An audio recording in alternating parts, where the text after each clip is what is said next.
برادران اسلام السلام علیکم ورحمۃ اللہ وبرکاتہ۔ نحمدہ و نصلی علی رسولہ الکریم، اما بعد۔ بسم اللہ الرحمن الرحیم۔ شاگردی کا نیا معیار۔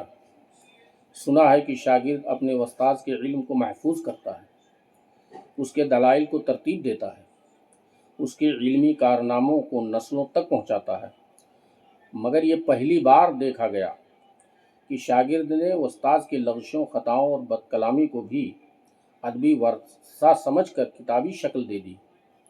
میں بات کر رہا ہوں حال ہی میں نظر سے گزری مولانا ضیاء المصطفیٰ گھوسوی صاحب کے کسی شاگرد کی کتاب محدث کبیر کی علمی مجالس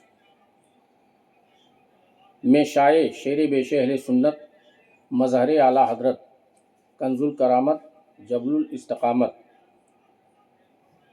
رضی اللہ تعالی عنہ کی توہین کی۔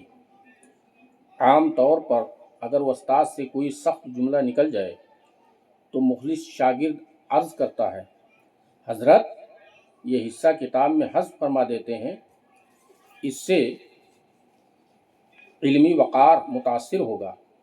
لیکن یہاں معاملہ ذرا مختلف تھا۔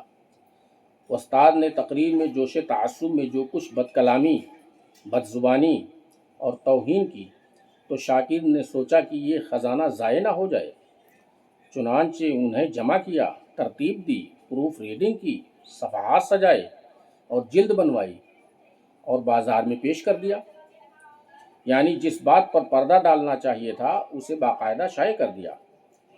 موصوف شاید یہ بھول گئے کہ قلم میں سیاہی ضرور ہوتی ہے مگر کیچڑ نہیں ہونی چاہیے۔ ایسا لگتا ہے کہ کتاب کا مقصد بیانات محفوظ کرنا نہیں بلکہ فتنہ پھیلانا ہے۔ کہتے ہیں کہ شاگرد استاد کا آئینہ ہوتا ہے۔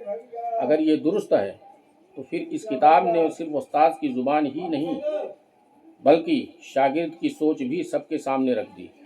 تعجب اس بات پر نہیں ہے کہ تقریر میں استاد نے بد کلامی کی، وہ تو سب جانتے ہیں، ان کا وتیرہ ہے کہ اگر وہ فتنہ نہ کریں تو شاید جیتے جی مر جائیں۔ تعجب اس پر ہے کہ کتاب چھپتے وقت بھی عقل چھٹی پر رہی۔ کتاب چھاپنے کے کئی مرحلے ہوتے ہیں، تقریر سننا، لکھنا، مرتب کرنا، پروف دیکھنا، پریس بھیجنا، چھپوانا۔ ان تمام مرحلوں میں اگر ایک بار بھی یہ خیال نہ آیا کہ یہ الفاظ کسی بزرگ اہل سنت و جماعت کے شایان شان نہیں، انہیں حذف کر دینا چاہیے، پھر تو مسئلہ قلم کا نہیں مزاج کا ہے۔